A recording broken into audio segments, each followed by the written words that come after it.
Often when we are out in the fields, we will see animals resting in the shade of the trees. Very often, the sheep, the cows even, will be resting in the shade of the trees. And again, St. Gregory Palamas warns us that beneath the tree of worldly pleasure rests the devil. He lurks in the shade of the tree of our sins. He brings, of course, destruction, suffering, misery.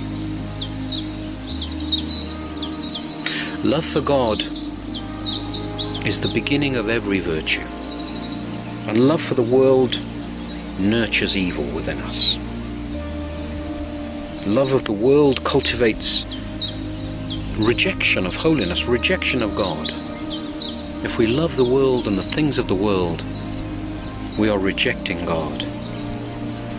And of course, Jesus said, if any man loves the world, he cannot love the Father. The love of the Father is not in him, Jesus says.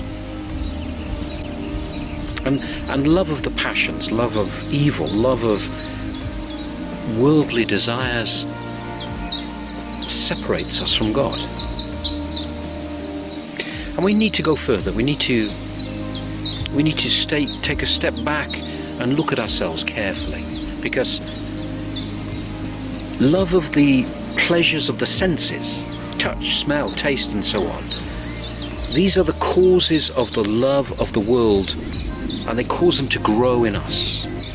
They fire the imagination, which of course results in pride, self-esteem, vanity.